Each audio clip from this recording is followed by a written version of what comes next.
Buenos días a todos. Comenzamos de vuelta con esta rutina de hacer un pequeño comentario al Evangelio de cada domingo. Este domingo, 27 de agosto, corresponde al 21 durante el año del ciclo A. Y el Evangelio está tomado de San Mateo, en el capítulo 16, del versículo 13 al 20.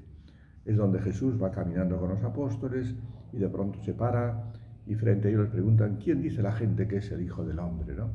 Y cada uno empieza a preguntar o a responder, hasta que Pedro toma la palabra y va a ser el que realmente defina con claridad quién es Jesús, el Hijo de Dios, el Mesías. En realidad, el Evangelio lo que nos hace es mostrar gráficamente una especie de sondeo, ¿no? Un sondeo, para descubrir quién es este Jesús, una afirmación sobre quién es Jesús, ¿no?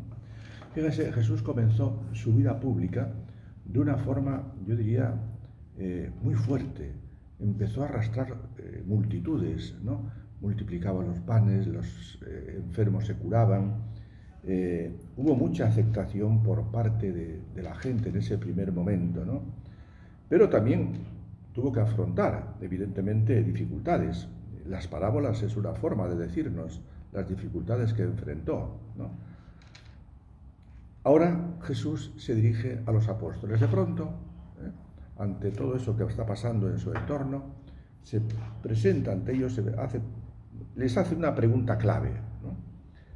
La respuesta va a ser en función de definir la identidad mesiánica de Jesús como Hijo de Dios y confirmar, evidentemente, a los discípulos en su seguimiento, ¿no?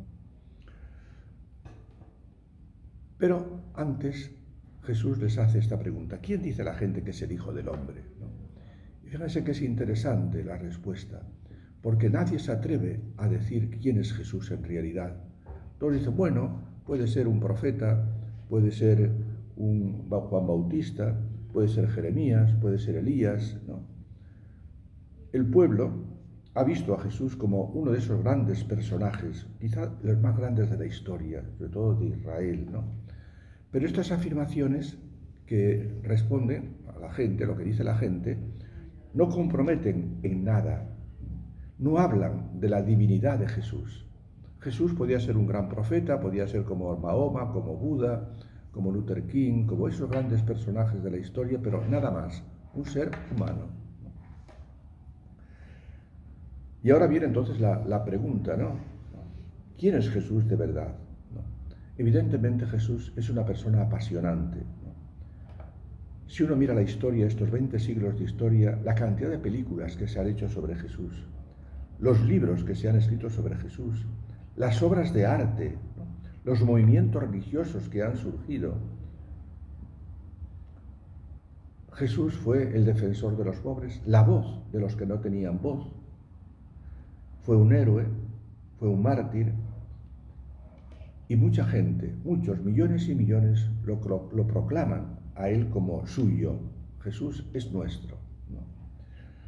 Pero todo esto no serviría para nada si realmente no confesamos a Jesús como Hijo de Dios y Salvador de los hombres. Si Jesús fuera solamente un hombre, como Mahoma, como Buda, como decía antes, no puede salvar a la humanidad, es un hombre. Pero si lo confesamos como Hijo de Dios, ahí cambia todo. Aquí está el sentido profundo de lo que significa y de lo que es realmente Jesús, ¿no? ¿Cuál es entonces la esencia de la fe cristiana? ¿Dónde radica nuestra fe cristiana? ¿Cuál es el eje central de nuestra fe cristiana? Si Jesús te decía es un hombre, no puede salvar al hombre. Pero si afirmamos que Jesús es el Hijo de Dios, es esta afirmación bajo la moción del Espíritu Santo, porque así lo afirma el Evangelio. Si decimos que Jesús es el Hijo de Dios, bajo esa moción del Espíritu Santo, todo cambia, todo es distinto. Y fíjense la profesión de fe de Pedro: tú eres el Mesías, el Hijo de Dios vivo. Aquí está la profesión de fe: tú eres el Mesías, el Hijo de Dios vivo. El Hijo de Dios vivo es el que posee la vida, es el Salvador, es el dador de vida, es el vencedor de la muerte, es el que vive, el que ha resucitado, el que está en medio de nosotros, el que camina a nuestro lado, el que se ha quedado como alimento para nuestras vidas, ¿no? ¿Y cuál es la respuesta de Jesús? ¿No? Tú eres Pedro y sobre esta piedra edificaré mi iglesia. Pedro ahora será esa piedra firme para que la iglesia no sucumba ante las dificultades, ¿no? Y Jesús le va a dar el poder a Pedro de atar y desatar. Pedro es ahora la roca que no sustituye la piedra angular que es Jesús, ¿no? Quizá hoy venga a nosotros también esa pregunta: ¿quién es Jesús para mí? ¿Soy capaz de confesarlo realmente o simplemente lo admiro? Estamos llamados a ser discípulos y misioneros, pero para eso necesitamos hacer esa profesión de fe. ¿Quién es Jesús para mí? El Hijo de Dios, el Mesías, el enviado del Padre, el Salvador del mundo, ¿no? ¿Quién es Jesús para mí?